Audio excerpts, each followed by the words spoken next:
Hi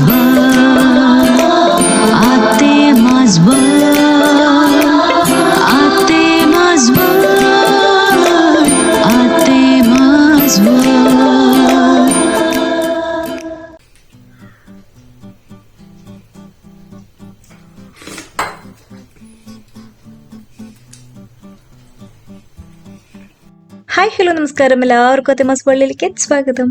ഇന്നത്തെ video എന്ന് പറഞ്ഞു കഴിഞ്ഞാൽ ഒരു കുഞ്ഞു വീഡിയോ ആണ് കേട്ടോ. വീഡിയോ എന്നൊന്നും പറയാൻ പറ്റില്ല. അമ്മ അതിങ്ങനെ നുറുക്കണ കണ്ടപ്പോൾ ഞാൻ വിചാരിച്ചു ഒന്ന് വീഡിയോ എടുക്കാം. എനിക്ക് കുറേ കുട്ടിക്കാലത്തെ കുറേ ഓർമ്മകളൊക്കെ വന്നു ഇത് ഉണ്ടാക്കണ കണ്ടപ്പോൾ. അപ്പം ഞാൻ വിചാരിച്ചു എന്നാൽ ശരി ഒന്ന് വീഡിയോ എടുത്തേക്കാം എന്ന് വിചാരിച്ചു. എന്താണ് ഓർമ്മ എന്ന് പറഞ്ഞു കഴിഞ്ഞാൽ ഈ മാങ്ങാക്കാലം ആയി കഴിഞ്ഞ് കഴിഞ്ഞാൽ ഞങ്ങൾ ഇല്ലത്ത് കടമ്പറ്റ നിറയെ കുട്ടികളുണ്ട് കേട്ടോ. ഈ വെക്കേഷൻ ആയി കഴിഞ്ഞ് കഴിഞ്ഞാൽ എല്ലാവരും വരും. അപ്പോൾ അതിനേക്കാളും കുട്ടികളായിരിക്കും. അപ്പോൾ ഫുൾ ടൈം എന്താ പറയുക, ഈ കുളത്തിലും പാടത്ത് വക്കത്തും ഒളിച്ചു കളിക്കുക അല്ലെങ്കിൽ അങ്ങനത്തെ സംഭവങ്ങളൊക്കെയാണ് ചെയ്യാറ്. അപ്പം അതിൻ്റെ ഇടയിൽ എപ്പോഴും ഞങ്ങൾ കഴിക്കണ ഒരു സംഭവമാണ് കണ്ണിമാങ്ങയും അല്ലാതെ വലിയ മാങ്ങയും ഒക്കെ എടുക്കും കേട്ടോ. അതിൽ നല്ല സ്വാദുള്ളൊരു സംഭവമാണ് ഈ കണ്ണിമാങ്ങ. അതിൻ്റെ ഞെട്ടിയൊക്കെ കളഞ്ഞ് കഴുകി വൃത്തിയാക്കിയിട്ട് ഇങ്ങനെ എന്താ പറയുക ഒരു 4-5 പീസ് ആക്കിയതിന് ശേഷം, ചെറിയ കണ്ണിമാങ്ങയാണെങ്കിൽ അധികം മുറിക്കണ്ട കേട്ടോ, കുറച്ച് വലിയ കണ്ണിമാങ്ങയാണെങ്കിൽ ഇങ്ങനെ മുറിച്ചിട്ടതിന് ശേഷം അതിലേക്ക് നല്ല കാശ്മീരി ചില്ലി പൗഡറും അല്ലെങ്കിൽ സാദാ മുളക് പൊടിയോ ഏതാ കയ്യിൽ വെച്ചാൽ അത് ഇടുക. പിന്നെ കുറച്ച് ഉപ്പും കുറച്ച് വെളിച്ചെണ്ണയൊക്കെ ഒഴിച്ചിട്ട് ഇങ്ങനെ മിക്സ് ചെയ്തിട്ട് അയ്യോ എനിക്കിത് ഇപ്പം തന്നെ വായിൽ വെള്ളം വരുന്നു. നല്ല സ്വാദാട്ടോ. അപ്പം എനിക്കിത് ഭയങ്കരമായിട്ട് മിസ് ചെയ്തു.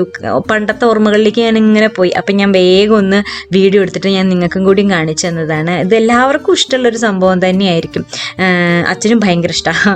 അപ്പോൾ എന്താ അതുണ്ടാക്കുന്ന വീഡിയോ ആണ് ഇത് കേട്ടോ. എന്നിട്ട് എന്താ ഇത് 3 ഒഴിച്ചതിന് ശേഷം നന്നായിട്ട് അങ്ങോട്ട് മിക്സ് ചെയ്യുക. അത്രയേ ഉള്ളൂ, നമ്മളുടെ അടിപൊളി ഒരു വിഭവം റെഡിയായി. നമുക്കിത് വെറുതെയും കഴിക്കാം, ചോറിൻ്റെ കൂടെയും കഴിക്കാം. എന്താ പറയുക, നല്ല സ്വാദാണ്. കുറേ ആൾക്കാരുണ്ടാകുമ്പോഴാണ് ഇങ്ങനത്തെയൊക്കെ കഴിക്കാൻ നല്ല സ്വാദ് ഉണ്ടാവുക. പ്രത്യേകിച്ച് കുട്ടികളല്ല, നമ്മളുടെ പ്രായത്തിലുള്ള കുട്ടികളൊക്കെ ഉണ്ടെങ്കിൽ ഇതിങ്ങനെ കഴിക്കാൻ നല്ല രസമല്ലേ. വെറുതെ തിന്നണതിന് വലിയ ടേസ്റ്റ് ഒന്നും ഉണ്ടാവില്ല. അപ്പോൾ എന്തായാലും ഈ ഒരു സംഭവം ഉണ്ടാക്കിയപ്പോൾ ഞാൻ നിങ്ങൾക്ക് കൂടി കാണിച്ചു തരാമെന്ന് വിചാരിച്ചു കേട്ടോ. എന്നിട്ട് കുറച്ച് ഞങ്ങൾ ഉണ്ടാക്കിയത് ഇങ്ങോട്ട് കൊണ്ടുവരികയും ചെയ്തു. അത് അധിക ദിവസമൊന്നും നിൽക്കില്ല കേട്ടോ, 1-2 ദിവസമൊക്കെ തന്നെ നിൽക്കുള്ളൂ.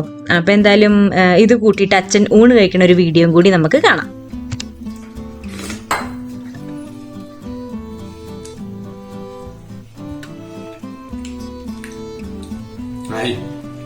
വിഭവങ്ങളൊക്കെ ഉണ്ടല്ലോ.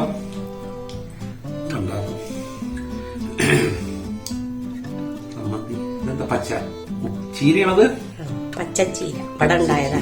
Okay okay okay. അതിൽ കൊണ്ടാണ് മന്തി. അത് ഇവിടെ ഉണ്ടായിരുന്ന മാങ്ങയല്ലേ അല്ലേ? മൂവാണ്ട. ഇതെന്താ അത് കണ്ണിമാങ്ങ. കണ്ണിമാങ്ങ. ഓ, എങ്ങനെയുണ്ട് നോക്കി നോക്കൂ. ഓ നല്ലട്ടോ. കണ്ണിമാങ്ങ കളയണ്ട, നല്ലതാ. അപ്പം അത്രേ ഉള്ളൂ. വീഡിയോ ഇഷ്ടമായാൽ ലൈക്ക് ചെയ്യുക, ഷെയർ ചെയ്യുക, കമൻറ്റ് ചെയ്യുക. എൻ്റെ ചാനൽ ഇനിയും സബ്സ്ക്രൈബ് ചെയ്യാത്തവരുണ്ടെങ്കിൽ ചാനൽ ഒന്ന് സബ്സ്ക്രൈബ് ചെയ്തോളൂ. അടുത്തുള്ള ബെൽ ബട്ടൺ കൂടി അമർത്തിക്കോളൂ. എങ്കിൽ ഞാൻ വീഡിയോസ് പോസ്റ്റ് ചെയ്യുമ്പോൾ നിങ്ങൾക്ക് അത് നോട്ടിഫിക്കേഷൻ ആയിട്ട് കിട്ടും. പിന്നെ പ്രത്യേകിച്ച് ഒന്നും പറയാനില്ല. അടുത്ത വീഡിയോയിലൂടെ ഇനിയും കാണാം. അതുവരെയ്ക്കും ചേട്ടാ ബൈ.